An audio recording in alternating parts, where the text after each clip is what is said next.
Sebelum investor masuk, tanah ini rupanya belum digarap dan tidak pernah ditengok.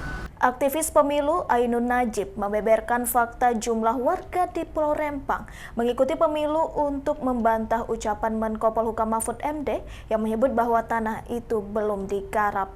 Awalnya Mahfud mengungkapkan bahwa Pulau Rempang merupakan tanah milik perusahaan, di mana ia menjelaskan tahun 2001 hingga 2002 negara telah memberikan hak atas Pulau Rempang pada sebuah entitas perusahaan berupa hak guna usaha. Sebelum investor masuk, Mahfud menjelaskan bahwa tanah itu ternyata belum digarap dan tak pernah dikunjungi.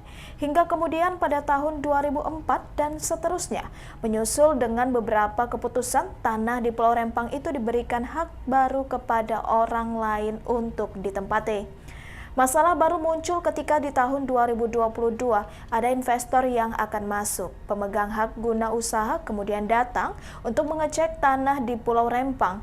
Tetapi ternyata tanah tersebut telah ditempati oleh masyarakat. Sebelumnya salah satu warga Rempang membantah perkataan Mahfud MD. Pasalnya warga Rempang mengatakan sudah berpuluh-puluh tahun menetap di Rempang. Ainun Najib kemudian memperkuat bantahan serupa dengan membagikan data pemilu warga Rempang pada tahun 2014 dan 2019. Data tersebut ia bagikan lewat akun Twitternya. Ikuti terus berita menarik lainnya, jangan lupa like dan share seluruh akun Tribun Medan.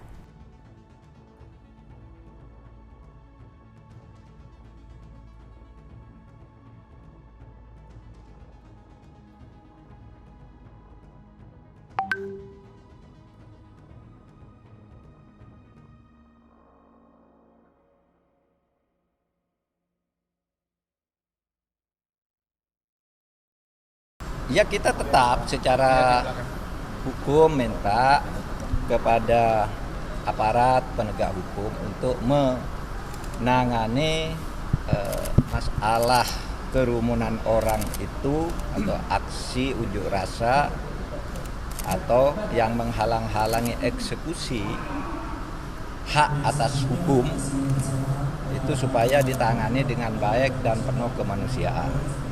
Itu sudah ada standarnya. Ya, itu masalah tindakan pemerintah dan tindakan aparat supaya Polri hati-hati. Tapi masalah hukumnya juga supaya diingat. Banyak orang yang tidak tahu bahwa tanah itu, Rempang itu sudah diberikan haknya oleh negara kepada sebuah perusahaan, entitas perusahaan untuk digunakan dalam hak guna usaha. Itu Pulau Rempang. Itu tahun 2001-2002. Sebelum investor masuk, tanah ini rupanya belum digarap dan tidak pernah ditengok. Sehingga pada tahun 2004 dan seterusnya menyusul dengan beberapa keputusan, tanah itu diberikan hak baru kepada orang lain untuk ditempati, ya. Padahal SKH-nya itu sudah dikeluarkan pada tahun 2001-2002 secara sah. Nah, ketika kemarin pada tahun 2022 investor akan masuk, yang pemegang hak itu datang ke sana, ternyata tanahnya sudah ditempati. Maka kemudian diurut-urut ternyata ada kekeliruan dari pemerintah setempat maupun pemerintah pusat, dalam hal ini Kementerian LHK. Nah, lalu diluruskan sesuai dengan aturan bahwa itu masih menjadi hak karena investor akan masuk.